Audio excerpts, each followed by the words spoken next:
फटाक 30 सेकंड में खबरें डाउनलोड कीजिए तक ऐप।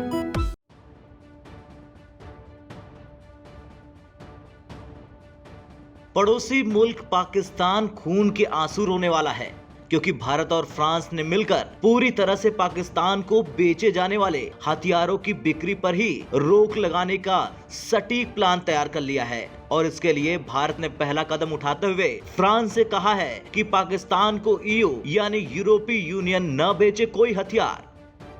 लेकिन अब आप सोचेंगे फ्रांस के पास ऐसी कौन सी ताकत आ गई जो वो रोकेगा पाकिस्तान को बेचे जाने वाले हथियारों की बिक्री को। तो आपको बता दें कि फ्रांस ने यूरोपीय संघ की अध्यक्षता संभाल ली है, यानी वो प्रेसिडेंट बन गया है ईयू का।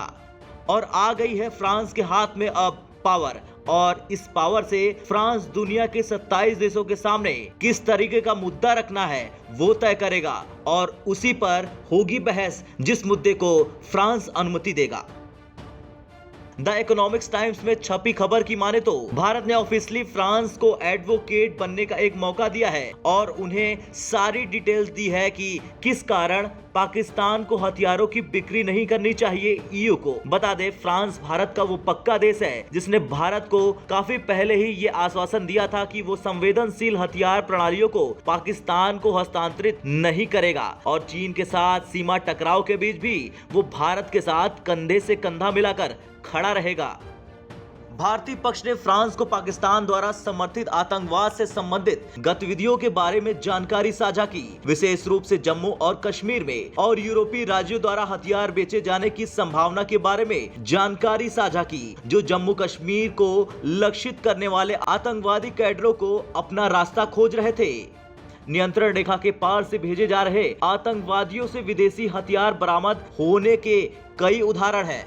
वैसे भारत ने पहले भी ये बात फ्रांस से कही थी। ये अनुरोध पिछले महीने रक्षा मंत्री स्तर की वार्ता के दौरान किया गया था, जब राजनाथ सिंह ने नई दिल्ली में अपने फ्रांसीसी समकक्ष फ्लोरेंस पार्ली से मुलाकात की थी।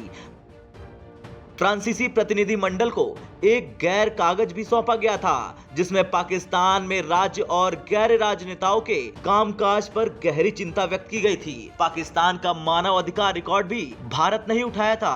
पाकिस्तानी सुरक्षा एजेंसियों द्वारा नागरिक नेताओं, कार्यकर्ताओं और पत्रकारों को निशाना बनाने के उदाहरण भी साझा किए गए हैं। दोनों देशों के बीच घनिष्ठ संबंधों को देखते हुए पाकिस्तान द्वारा यूरोपीय हथियार प्रौद्योगिकी को चीन को हस्तांतरित करने की संभावना पर एक बड़ी चिंता साझा की गई थी।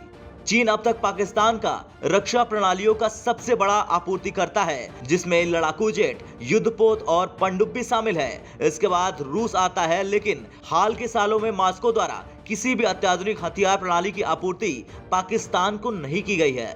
ब्यूरो रिपोर्ट, भारत तक।